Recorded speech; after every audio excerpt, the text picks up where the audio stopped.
What you are about to hear is not a podcast. This is a global conversation recorded live in real time with real people. Journalists, business leaders, academics, politicians. I think the terms deep state, oh dear. investors, Experts, diplomats. citizens. Coming together from around the world to share their views and ask our guests the questions.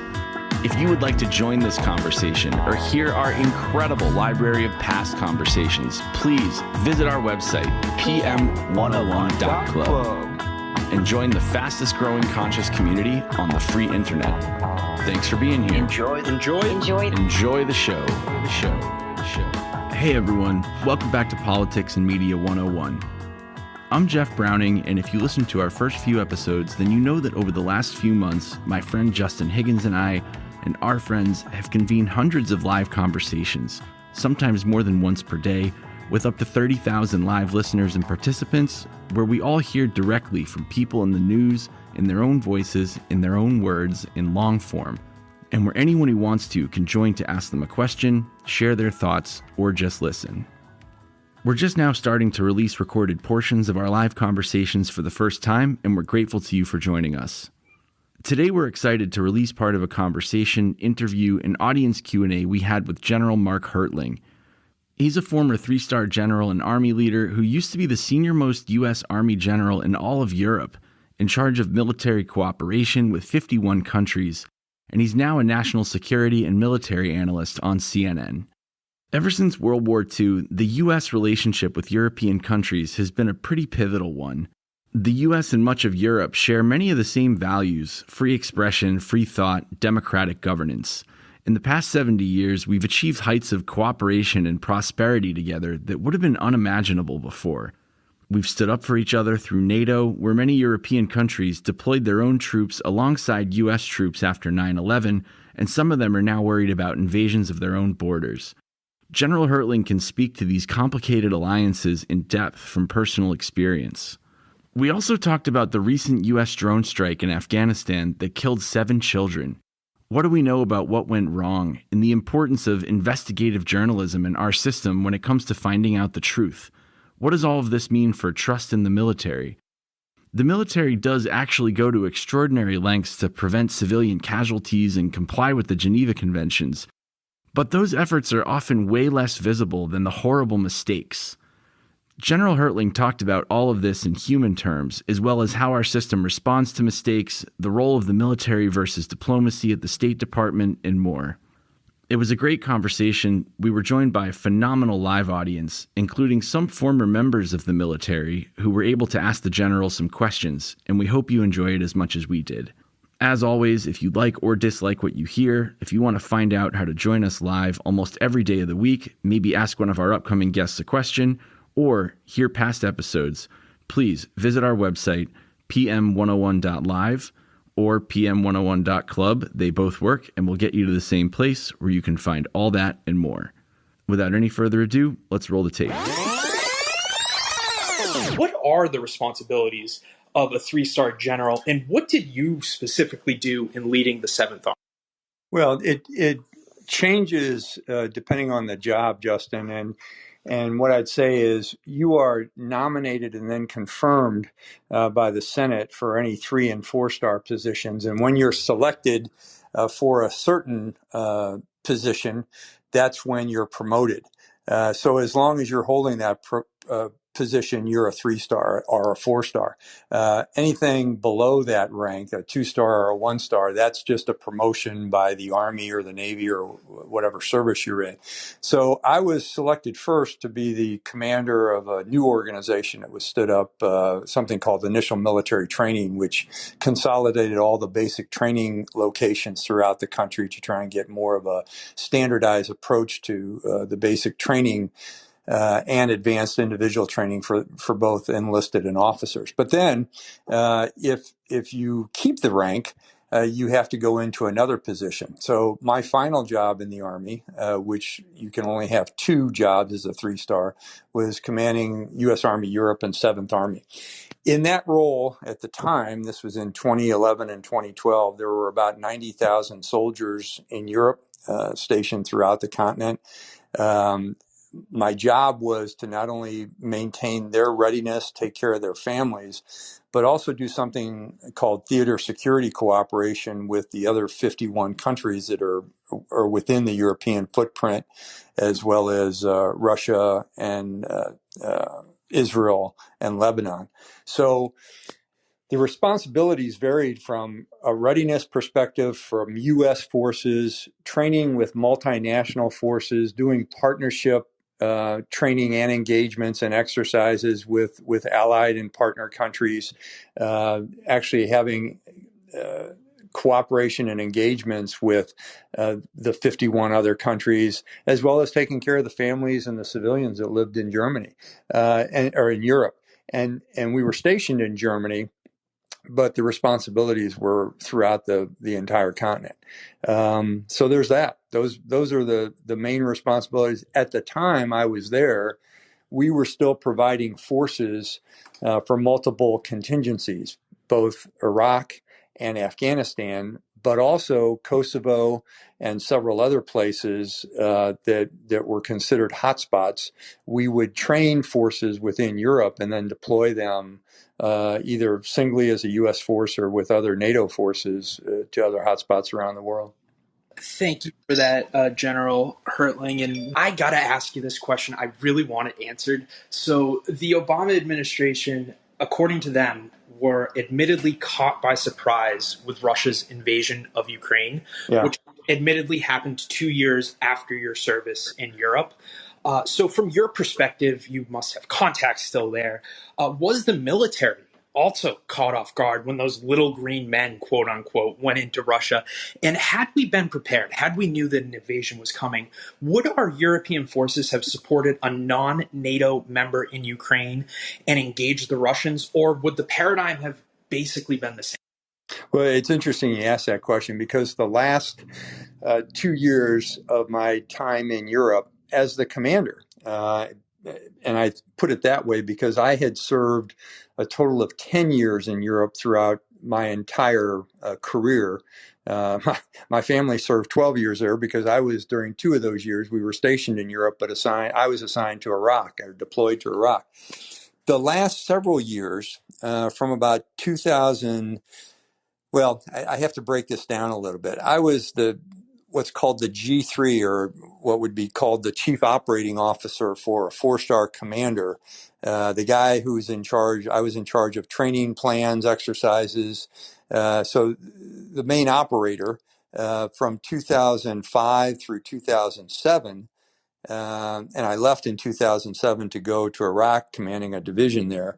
But in 2005 and 2007, we first started seeing some dynamics within Mr. Putin's government that were indicators of him expanding his view and attempting to expand his influence throughout the continent. When I returned as a division commander, I left Europe, but then came back in 2010, and I was surprised by the amount of influence Mr. Putin was trying to expand across the continent.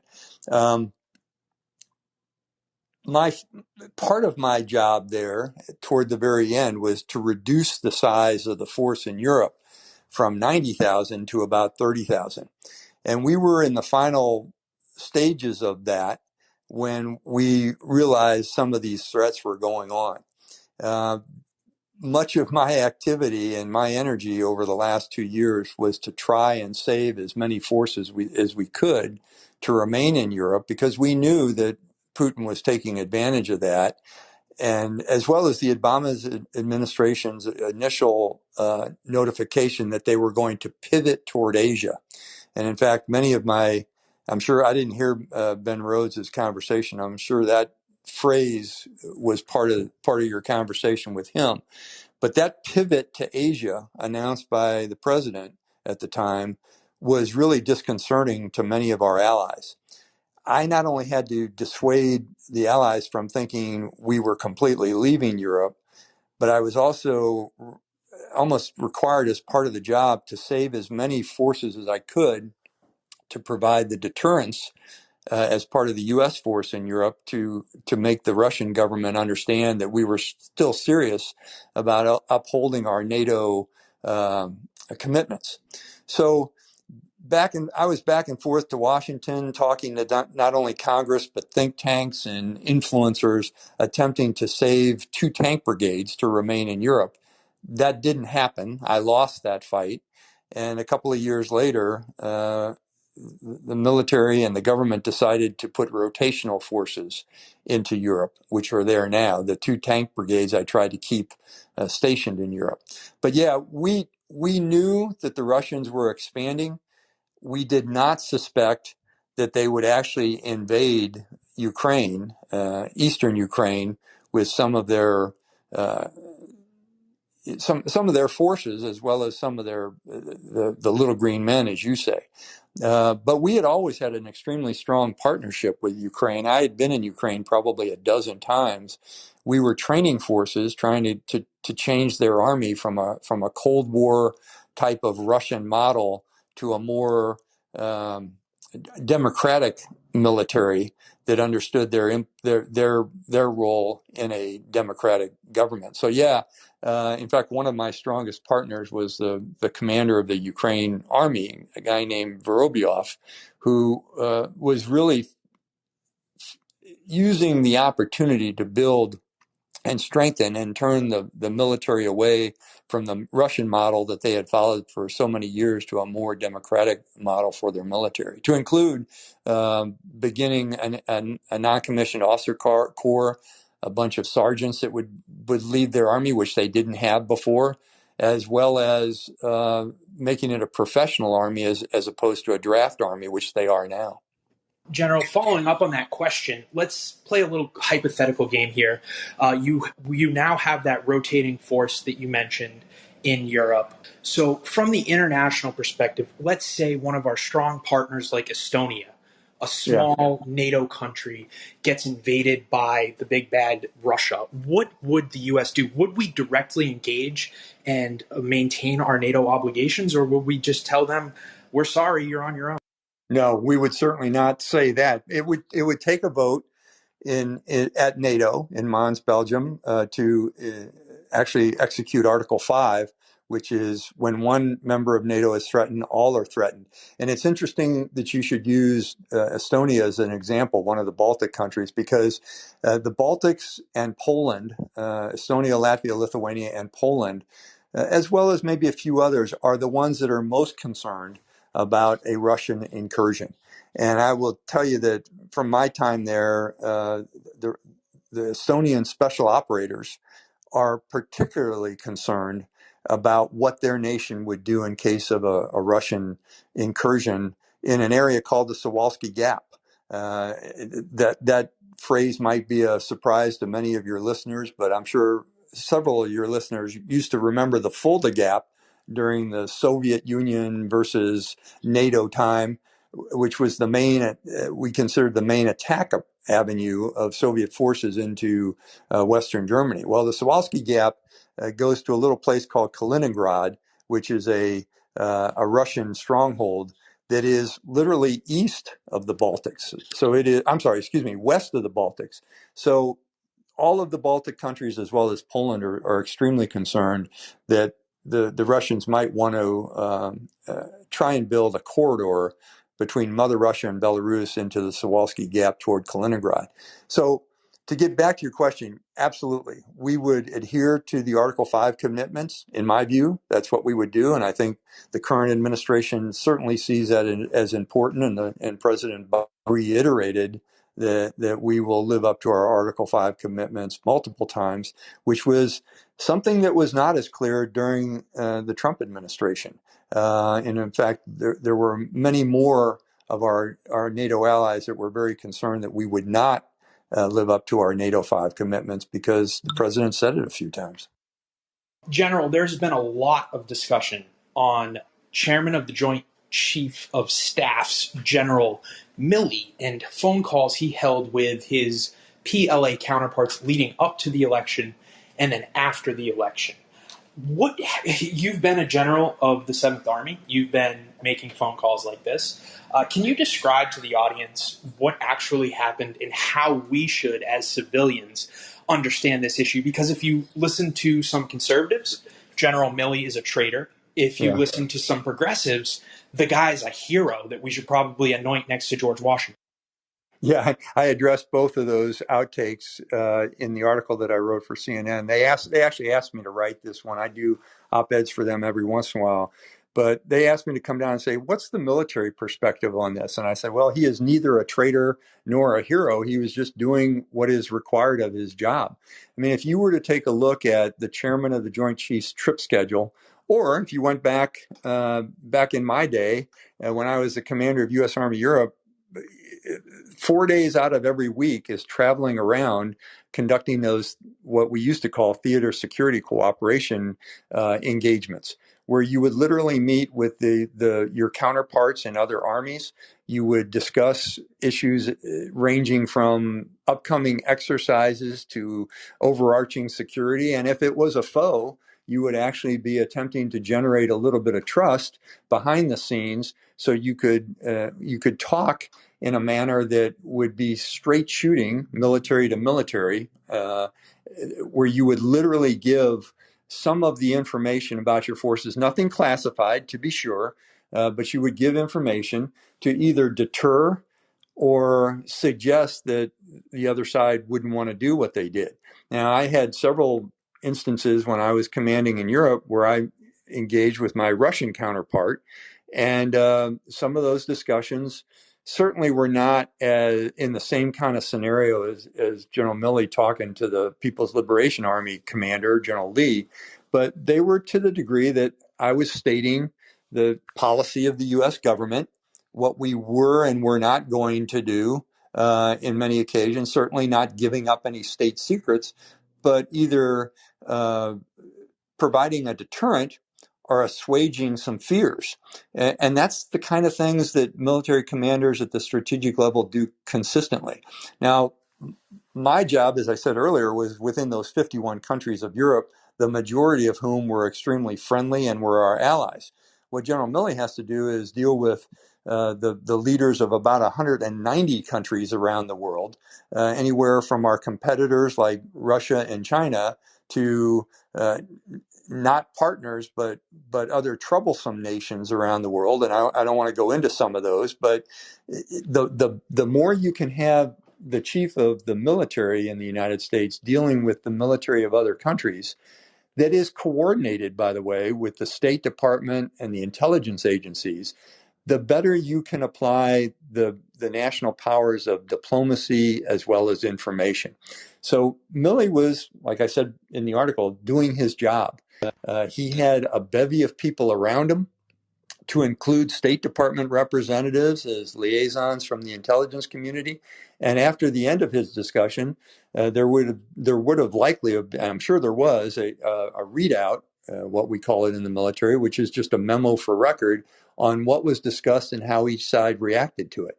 So the ones that are calling him treasonous for doing this and the ones that are calling him a hero for doing this really just don't understand that he was doing his job. So not Benedict Arnold, not George Washington, just General Milley.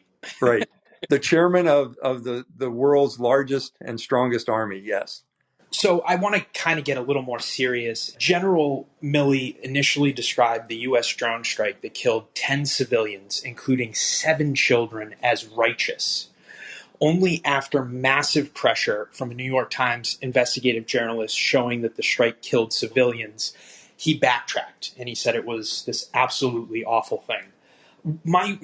I just don't know how I should view this, General. Would the U.S. public have been informed about this tragic mistake as quickly and as prominently without investigative journalism, or would the mistake only have been revealed months later in a press release for public relations concerns? Yeah, I don't think I can answer that particular question, Justin, but what I will tell you is this, that when I first heard the press conference and I'm going to critique the chairman of the Joint Chiefs on this one, when I first heard the press conference and I heard him use the word righteous, I thought, whoa, either they've got a ton of intelligence that they're not exhibiting or portraying right now, and that this was a no kidding, no doubt in my mind strike. And they saw the target, and it was such that they knew exactly who they were hitting. or this is a pretty bold statement to be making. You know, war is horrific. And the most horrific part of war is when innocent people are hurt or killed because of mistakes. I will admit that when I was in combat, there were often times when I was asked things by the media as a much younger and much more immature general officer, that I proclaimed something that I thought was going to happen or that I thought had happened, and it turned out to be untrue. When you rise to the highest levels at the strategic level of the Army, or the military, which General Milley is certainly, um, you never want to state something so emphatically as he did. And I think he would admit that now, in retrospect, that he should not have said what he said before an investigation was conducted. You never do that. I mean, whether or not the New York Times is there ready to pounce on the story and try and figure out what did or did not happen, or whether you have started an investigation where you think you know what's going to happen, because truthfully, having done literally hundreds of investigations in my career, Justin, you're often surprised. You know, cognitive dissonance plays a role, and you think you know what has occurred, and because you've taken all the precautions, but sometimes, you know, as they say, stuff happens. I won't use the more profane version of that, but stuff happens. And in this particular case, I'm sure they had intelligence on a future strike against Karzai International Airfield. I'm sure they were very concerned, especially after the 13 U.S. and hundreds of Afghans were killed in the suicide bombing. I'm sure there were connections to a white Toyota, but there are an awful lot of white Toyotas in Afghanistan, and especially in Kabul. And in fact, remember, I'd have to say this is one part that people tend to forget.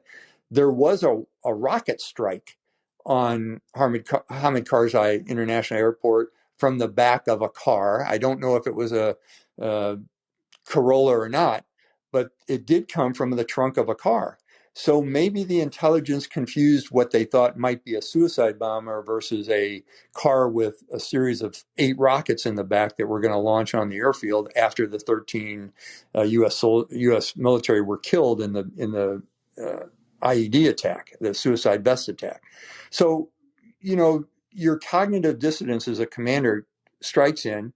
You think you have a safe house where the person is going. You think you're watching a car based on intelligence. And in fact, unfortunately, you get caught up in believing you have the right target. And in a drone, with a drone camera, you're looking through what the military calls a soda straw. So you don't see the surroundings, and sometimes you don't get a feel for what exactly you're doing. This was a mistake of monumental proportion. To get back to your question, would the military have admitted it later on? I don't know. You know, would there have been as thorough investigation on the ground as the New York Times conducted? I don't know. Certainly, I would have hoped so. But what I do know is when the military does make a mistake, as indicated in the past, they tend to admit when that mistake occurred and how it happened after an investigation. But sometimes these investigations go on a lot longer than a New York Times investigation does. I appreciate that, General Mark. I was actually going to ask you about the comments he made and whether that was SOP or not, but I kind of wanted to try and get you to, you know, opine a little bit more on something different here. So I guess moving on. No, if I could just say though, they were assuredly not SOP. In fact, when you get in the higher positions, you know, until you know the details of the strike, you normally say the incident is under investigation, and it is. But you never want to say something like it was a righteous strike. You can say we had hard intelligence, we believe we got the target, but whenever we strike a target like this, we investigate afterwards. I would never advise any senior military commander to say it was a righteous strike. So I guess just following up really quickly, the way that I perceive the military is the most serious people, in my opinion, the best country in the world, doing the most serious jobs. So I would assume that SOPs are normally followed pretty stringently unless there is some pressure to break the SOPs. I know this is asking you to speculate, but you've been in a commanding position. What pressures might cause somebody like General Milley to break those SOPs and come out with something so out of the norm? Yeah, again, like I said, it's not so much ego as it is a little bit of cognitive dissonance. You know how good your intelligence is. You know that there's a lot of people between you and the target. You have a great deal of trust and confidence in the people who are under you. You have a great deal of trust in your intelligence collection because many more times than not, it's right on target.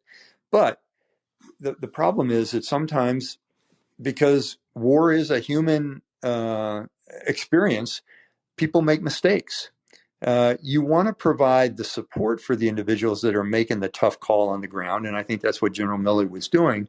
But like I said, you have to keep a hold of your humility and say and understand that no matter what happens, there is the possibility that the human element within your organization can make a mistake. Now, here's the thing that's problematic. We have, unfortunately, as a military and as a nation, exacerbated this kind of thing because we show videos of rockets striking targets precisely right in the middle of the target. What some people even call war porn. And that contributes to the belief by the uninitiated, those who don't serve in the military, that war is a video game where everything goes perfectly. You put the crosshair on the target, you push the button, and your enemy is destroyed. It's not that way at all. War has, like I said before, horrific consequences at times when mistakes are made. And a commander or someone in combat who relies more on his or her humility than they do on their ego is usually a lot more successful.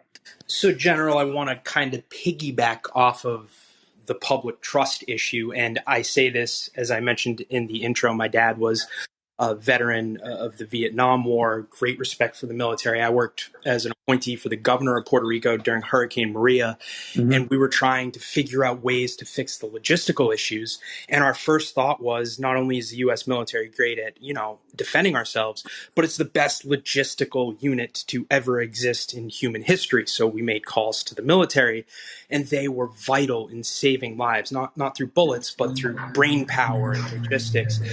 Over the last 20 years, kind of highlighted by the Afghanistan papers, there are reports that the military has been basically lying to the United States public about what was happening in Afghanistan. I'm wondering, from your perspective, being a former three-star general, how does this happen? Is this standard operating procedure where the military is fundamentally dishonest with the public during an engagement? And the second part of this question is, how can the military begin to rebuild trust in its institution?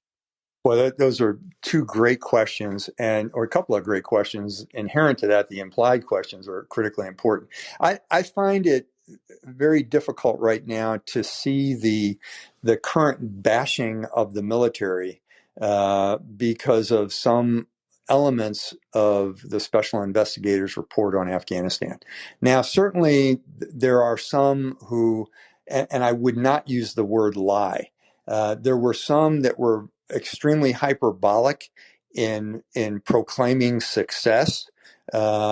What I saw in multiple congressional investigations is a lot of commanders from the ISAF force, or those who were commanding in Afghanistan, who were testifying to the best of their ability in terms of a very complex and challenging insurgency that was occurring inside of Afghanistan, a civil war, if you will, that was going on. And whenever you deal as a commander with an insurgency, it's a whole lot tougher than dealing with a conventional fight, number one. But I think the Special Investigators Report, which I think you're referring to, noted that there were several general officers in charge of the training of Afghan's army and their security forces who were lying in terms of the condition of the force. And I would say, yeah, maybe. That depends on what you're talking about. Were people going through the training? Were the numbers increasing? Were they increasing in their capability? Absolutely. Did they have more arms because we were shipping them equipment and weapons and doing the logistics that you were just talking about? That's to be sure. In fact, now some of those arms and equipment that we ship to the Afghan National Army and security forces are falling into the hands of the Taliban. But were people lying about it? I would suggest that yeah, there were some at fault within the military for maybe being a little bit hyperbolic, but they were also trying to portray what they saw as advancements in a public forum to members of Congress. Now, there were also certainly reports, and I know of these reports that were classified, that were saying things aren't going as well as we would like them to go. The special investigators didn't get much into those, but having known many of the four-star generals that commanded over there, McKiernan, McChrystal, Nicholson, all of these guys were extremely good soldiers. They were doing their best under changing, complex conditions with an Afghan government and Afghan security force that is not one of the world's best. It certainly was not premier, and corruption is overriding in that country, just like it was in the wars that I served in Iraq. I've only been to Afghanistan a couple times, never on deployment. The majority of my 3 years in combat was spent in Iraq as a commander or as a staff officer. So what I tell you is the same level of corruption occurred there, but because of the ability to form and help form a more representative government in Iraq, the challenges were less so than in Afghanistan, that a country that had multiple languages, different tribal sects, and a much more complex economy and political machinations. So what troubles me, and I'm going on too long with this answer, this could be a seminar in and of itself, is the pointed blame only at the military in this. A lot of things went wrong over these 20 years of the Afghanistan counterinsurgency, counterterrorism element. And there were a lot of people responsible. There were changing orders from the commanders in chief. There was a lack of oversight by Congress. There was sometimes a lack of play in terms of people being put in the country from various departments like state and treasury and commerce and some of those. So again, it appears like the military is taking the brunt of the blame for Afghanistan, where I would say whenever you go to war, it better be a whole of government approach, number one. And number two, as our great theorist Clausewitz told us, you not only have to have a good military and support from the government, but you also have to have support from the people. We have seen over the last 15 years of this 20-year war that most Americans did not support what we were doing in Afghanistan. And I'd go even further by saying most Americans didn't even know what we were doing in Afghanistan. So when you kind of put those three elements of a requirement for winning a war, of a good military, support from the government, and support from the people you're fighting for, there's a lot of blame to go around.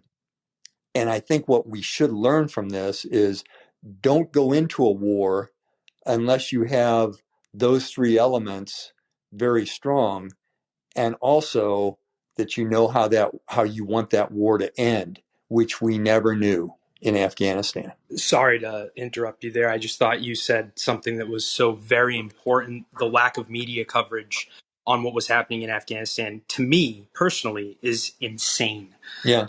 So I have one last question for you. Then we're going to open it up to the audience real quick here, folks. Audience questions go like this. Wait for your name to be called on. Be respectful and civil, obviously, and keep it very short. We're going to try and rifle through as many of these as possible. On that, we'd be stupid, General, not to ask you, as a former high-ranking military official, a security expert, mistrust in our institutions can be highlighted by vaccine and mask hesitancy, but maybe even more starkly with what happened on January 6th.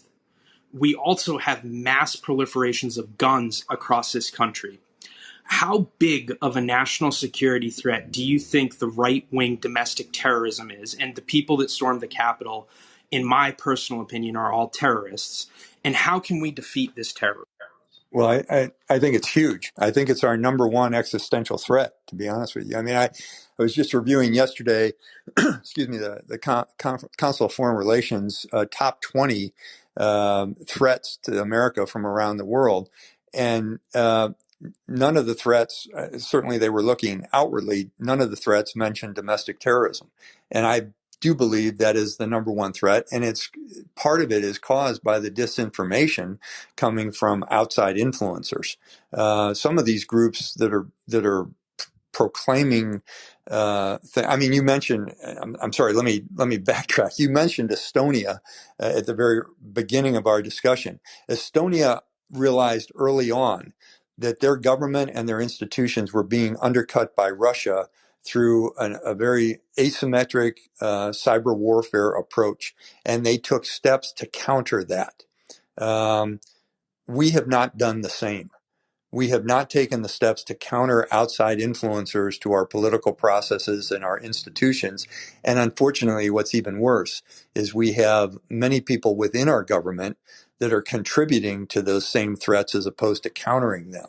So, yeah, to answer your question very simply, so we can get on to the question, it is, in my view, the number one challenge that we face as a nation right now, and it is a existential threat to our democracy.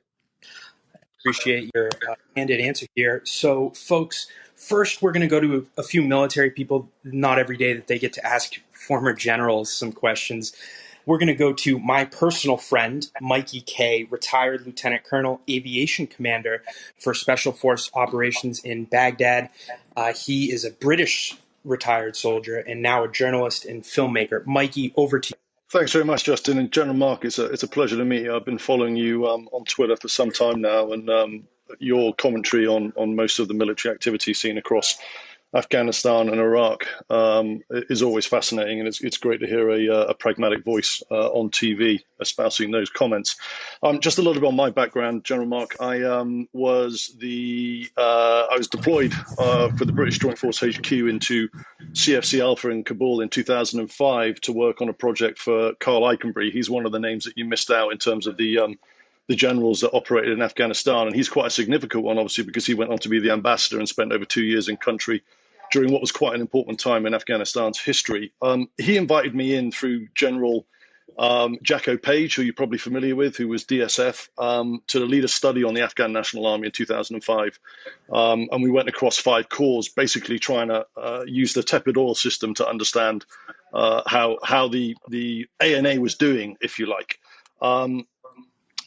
On top of that, I spent 3 tours in Iraq, and 2 of them were in Baghdad, and I was inside the kill chain. So I got 2 questions, if I may. The first one's a tactical question, which is all about the requirement of human and JTACs in order to de-risk the execution part of the kill chain.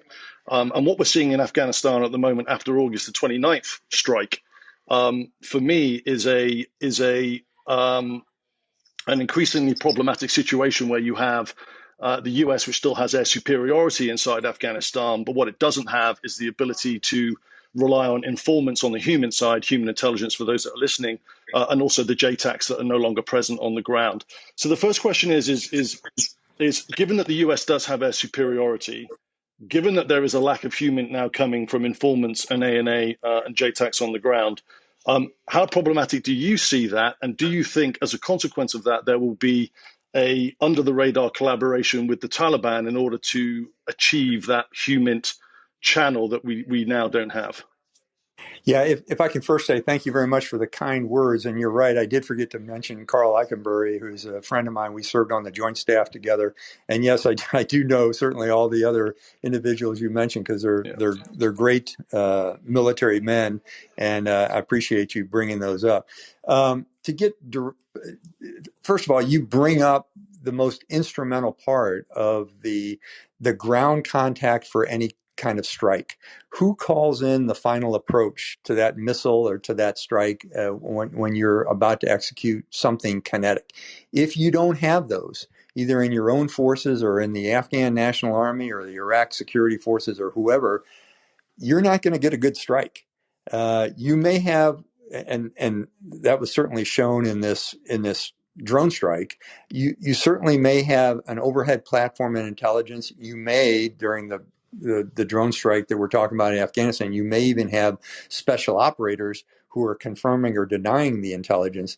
But unless you have the human eyes on target and not just the drone eyes, the soda straw that I mentioned before, you run a greater risk, as I think you well know. So I think you're getting more to the point, even though you never mentioned the phrase, the over the horizon capability. Is that truly a potential? I mean, a lot of people in our government and in our Defense Department are saying we will have that over the horizon.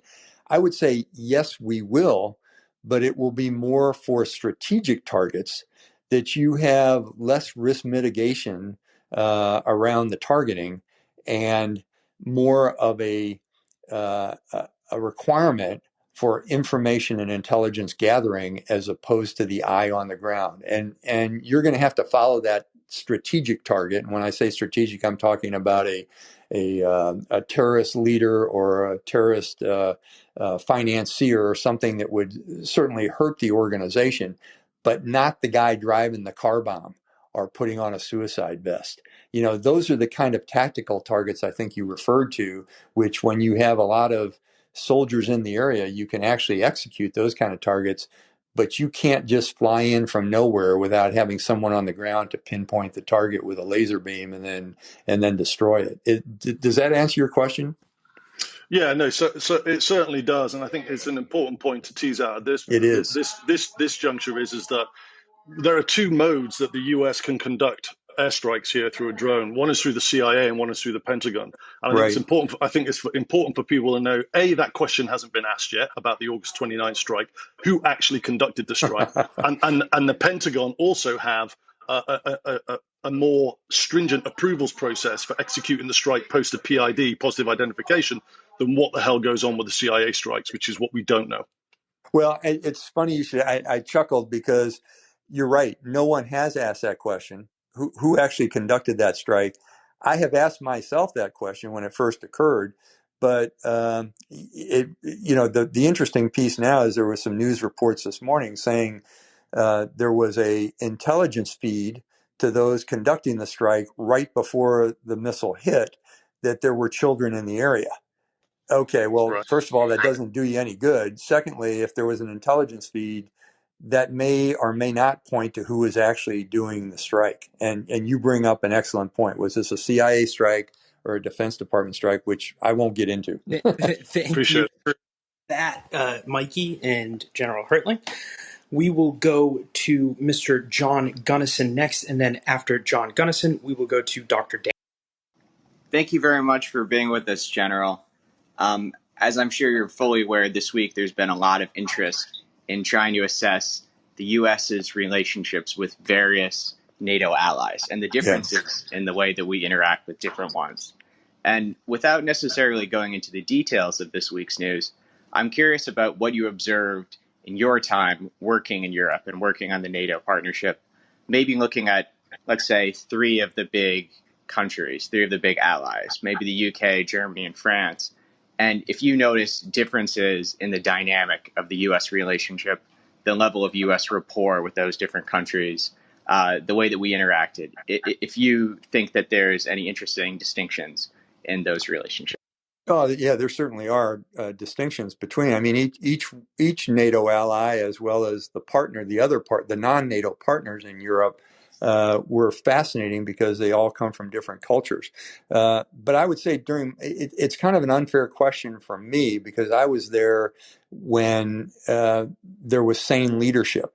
And even though there were, during my final tour in Europe, President Obama was in charge. And even though there were countries within Europe that questioned him and some of his actions, and I could give you numerous examples of things I had to say as a messenger on the ground to people like President Saakashvili of Georgia, who called me into his office one time after the pivot to Europe example occurred and said, "What are you guys doing? Are you leaving us?" And here I am as a 3-star general talking to the president of a country saying, "Don't be concerned, we'll be okay." But to get directly to your question and using the example of the UK, Germany, and France, I think I was closest to the UK and Germany, but in a very different way. Hell, we lived in Germany. I often was linked with our U.S. ambassador to Germany, a guy named Phil Murphy, who's now the governor of New Jersey. And there was an increasingly better relationship every day with Germany and with my German military counterpart as we were trying to determine our drawdown in Europe as well as the movement of the German army.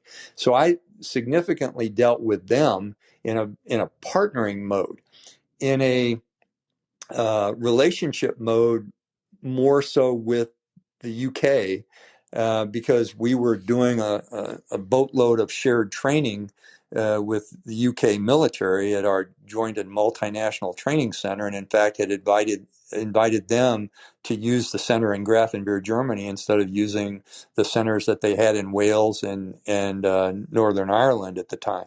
So that was a unique relation.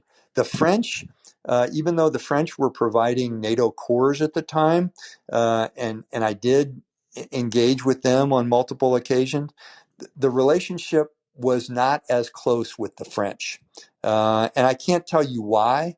It was just because of I'll say different cultures, just like every other country. But what I would also say is there were some other countries who the United States was becoming increasingly closer with, countries like Romania, Ukraine, all 3 of the Baltics we were becoming very close with. Poland was one of our number one partners. So it just depended on what day of the week I could tell you what the relationships were like. As I watched it over the last 5 years during the period of the Trump administrations, those relationships soured significantly. And reports that I have from former colleagues over there were telling me about how the governments and the military were reacting to some of the things that were coming out of the United States. Within the last couple of weeks or the last couple of months under the Biden administration, they have improved until the withdrawal from Afghanistan and the recent submarine deal, which I won't get into. But I'm sure there are some questions within European capitals right now of, yes, we thought Biden was going to bring us closer, but in fact, there have been some actions lately that have soured our understanding of what's going on, which all requires an even closer connection between the United States and our NATO allies, as well as our non-NATO partners in Europe. Thank you for that, John. We will go to Dr. Dan next. I'm going to try and get this intro correct. He was a appointee by President Obama, I believe, at HHS. He was also a 101st Infantry military officer in, I believe, Operation Iraqi Freedom. And Dr. Dan, it's over to you. Thank you very much, Justin, and thanks for having General Mark Hertling here. General, sir, a pleasure to hear you on here. As a former 101st guy involved in combat and civil military operations under General Petraeus, who was my senior and leader for our brigade at the time, I have a couple of questions, and I'll try to narrow it down to just one for you. With regards to the PSYOPs that's been going on and where we are with the the viewpoint in terms of trust from our allies who are definitely part of our warfighter arsenal, and that trust that you had mentioned earlier. Right. How do you see the game has changed? And in there, are there any roles for example, the Kurds as we start to figure out how to stage when we don't have eyes on the ground? How does all that fit in when you look at the future? As China's posturing, Russia's posturing, they're using vaccine diplomacy, they're using other tactics, and also terrorism has not stopped, right? It's only increased, but now it's going to be very difficult to kind of build your friends and who your allies are. So, what's your thoughts on that? Thank you very much. Yeah, Dan, that's a great question, and if I can use what every colonel in the work and who attends a war college comes to learn, relying back on the DIME methodology of national power, DIME, diplomacy, information, military, and economics. What we are seeing, I think, is a requirement to completely revamp our information systems and how we conduct not information warfare, but just messaging throughout the world in who we are as a government, because there are many countries who are questioning our values and our beliefs for a variety of reasons. It's not just what's occurred over the last couple of years under a different administration. It has to do what we've done over the last several decades with respect to foreign relations. There are the same number of people that are questioning our diplomatic capability. The State Department. I'm one of those military guys that would like to see the State Department get more funding and the military get less funding, because I've seen the critical requirements that we have in our diplomatic field and how the diplomacy and the military go hand in hand in various countries throughout the world. So the economics piece and sanctions and carrots and sticks from an economic perspective are all very important. But I think given who we now have as allies versus competitors, we may want to relook across the board our aid packages as well as our sanction packages. So all of these things have come to a head in a very dangerous world with a lot of outside actors. But I think, you use the word psychological operations. I think it's just more information operations and messaging of who we are and what we believe. And that may require a little bit of a reset, not just in the informal ways, but in the formal ways, like through the old Voice of America, and maybe a modernization of that respect. That's the best I can do for you, Dr. Dan, in terms of my thoughts on that, because I haven't given it a whole lot of thoughts. Appreciate it. Sure. Thank you very much, Dr. Dan. Thank you for your service as well. We will go to Jim next, and then Chris Mattman. Jim is a retired Navy officer. Jim. Thank you very much. And General, it's a pleasure to be able to speak to you on a Sunday afternoon.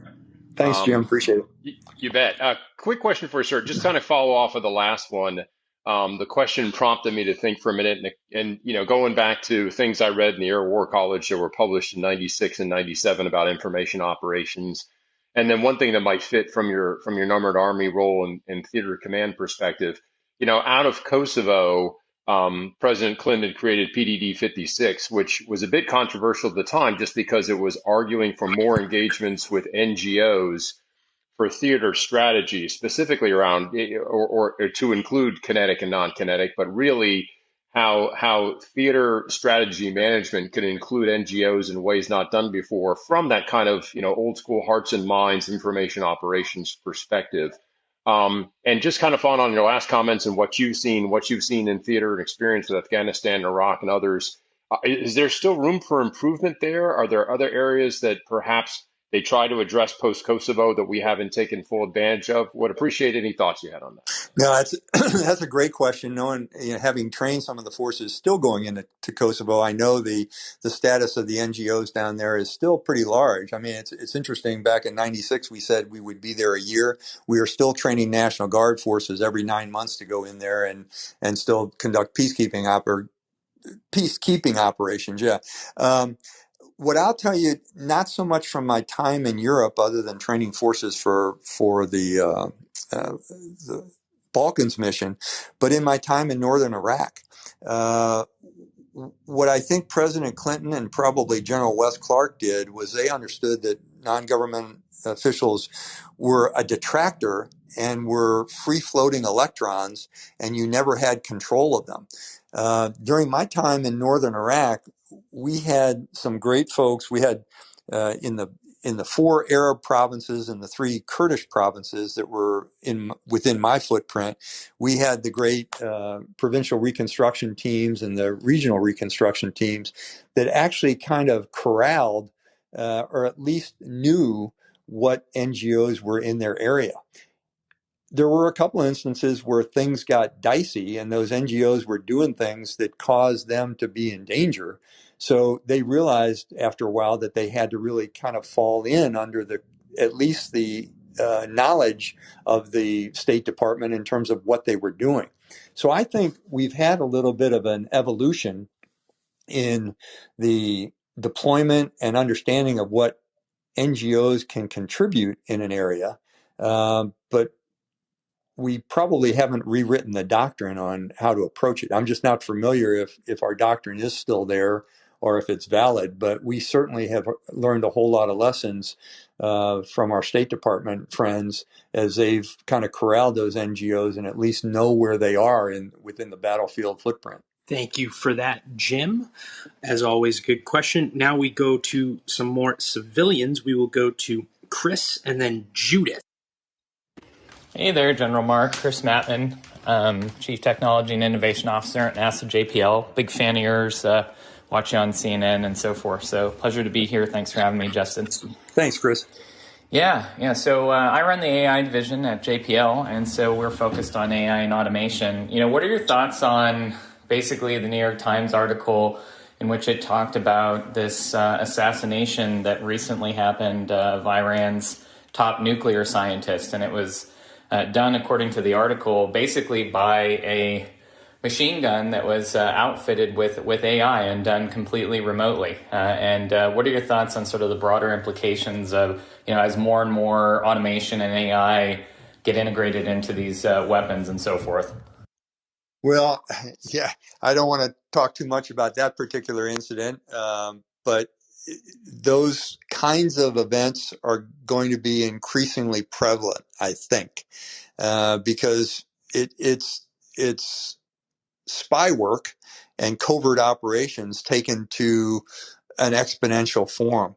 I really wish I had the collective knowledge of one of my former assistant division commanders when we were in northern Iraq, a guy by the name of Tony Thomas, who went to greater fame than I ever went to as the commander of SOCOM. And I think he was one of the biggest proponents of AI within the special ops community, and I can understand why he would do that. So, yeah, it is going to become, the only thing I would say is it's going to become more prevalent, and it's going to require a whole lot more smart thinkers in our future military and civilian force. Thank you, Chris. So we will go to Judith and then Kim to wrap it up. Judith. Hi, Justin. Thank you. And thank you, General Hertling. It's amazing to get to ask you a question from the Netherlands, where today we are remembering fallen American soldiers during the end of World War II. So, can I just comment on that real quickly, yes, Judith? Of course. I saw a picture at the Netherlands American Cemetery, and the trip to Margraten was one of my wife's and I. It was one of our favorite trips because we went to midnight mass Christmas of 2011 in the Deschark Cave, and really saw the outpouring of support by the Dutch citizens toward the liberation and those who had contributed to it. So. I'm not trying to pump you up with sunshine, but thank you so much for what the Netherlands is doing today in terms of that remembrance of liberation. Thank you so much. Yeah, some of those ceremonies yearly are some of my most meaningful moments to participate in as well. I was curious with regards to the trust question that's the topic of this conversation. You mentioned already before a decreasing trust in our political representatives, and the same is happening here in Europe. So I can imagine how that would also negatively impact trust in our military forces, both in the US, but for Europe it's the same. But I was wondering what concrete steps or what ideas do you have how political representatives and military representatives can work together to build trust? How would that concretely look like? Thank you so much. Yeah, I'm glad you asked that question because it brought me back to a thought I had when one of the other questions came up, and that was when I was commanding Multinational Division North in northern Iraq in 2007 and 8, we banned the term winning hearts and minds from our vernacular. I would not allow any of the soldiers in northern Iraq to use that phrase. And that's kind of a common phrase in counterinsurgency operations. We see it a lot on the TVs and reports of what's going on in different conflict zones. And what we replaced it with was gaining trust and confidence. And I think across the board, it is much more important to not try and win people towards your way of thinking. Rather, it's to just generate an understanding and get back to the civility and the comedy that should occur between people of perhaps different ideas. I think that's going to be the most important thing, as well as a continued election. Excuse me, a continued election of public officials who understand that to advance a society forward, you have to have ideas from both sides of the aisle, both sides of thinking, as opposed to my way is better than your way and you can just go to hell. That's unfortunately how we, I think, regain our sanity in a very crazy world that's driven by identity politics. Now, in terms of linking the military and the government, I think we have to understand that there is a role for each, that the military comes under civilian control, but we also have to elect leaders that understand the requirements of the military. And unfortunately, I think we've gone away from that in the last few decades. Thank you for that wonderful question, Judith, and enjoy the celebrations, or the solemn occasion, rather. And thank you also. We'll go to Kimchi for the last question here. Kimchi. Hi, General Mark. Thank you so much for having the space team. Love to hear the conversation. General Mark, I'm a former CNNer. Cut my teeth in storytelling in Atlanta, so it's amazing to have somebody here who can speak to that. My question is, basically a discussion is, there's a Frontline documentary that basically draws a line between 9/11 and to January 6th insurrection, basically talking about the distress and where did it come from. But I didn't, just for context, I did not see the documentary yet, but I did listen to an interview from the filmmaker where he basically posts an example where General Colin Powell agreed to attack Iraq because of weapons of mass destruction, and obviously later on admitted and say that we did, there was no proof of that. And when that happened, he basically said, I was just listening to CIA. And I did not see the full documentary. I just took a portion. I was just very interested in, the distrust and, where he basically said the distrust happened after 9/11, where there a whole bunch of decisions involved 4 presidents. And just curious, how you think in terms of, when you say about the military, we're just doing your job, but then I'm attached to Powell's, what he did and or what he said, and how is that? What's your opinion, basically? Yeah, it's a great question, Kimchi. What I'll tell you is, unfortunately, I was actually in the Pentagon. I had just been assigned there literally the month before. It was my first assignment in the Pentagon, coming from the field in August of 2001. As I was going to a sleepy little job as the Joint Staff War Planner, which suddenly became not so sleepy after 9/11, and what I saw during that period of time in terms of a rush toward opening up another theater of war, and shifting our attention from Afghanistan to Iraq, was unfortunate. I learned a lot of lessons, but as a military guy, a military person, you present your arguments against a course of action as best as you can, and then you literally have to salute and say, okay, I will support the orders of my civilian officials. Now, in using the example of Colin Powell, I'd remind everybody that he was not in the military at that point. He was a member of the cabinet as the Secretary of State.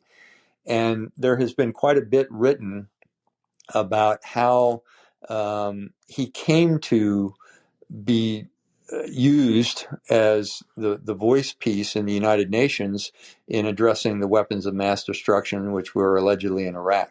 And I think he regrets that, looking back on it. But unfortunately, at the time, he may have been relying on the CIA's intelligence, or perhaps a skewed version of the CIA intelligence that was affected by other members of the government. And he unfortunately became the centerpiece of that. That certainly did contribute to a lack of trust in the military, because how could this great General Powell, who everyone loves so much, suddenly be talked into presenting a case that he wasn't 100% sure about? But again, I go back to what I said earlier in the show about, we're talking about human interactions and all kinds of factors that play a part. And just flat out, sometimes people make mistakes. And sometimes they are mistakes that haunt them their entire life. Sometimes they're mistakes they can shake off. And sometimes, unfortunately, those mistakes affect quite a few, if not thousands, of other people. So I won't judge General Powell in terms of what he did, during the period after 9/11.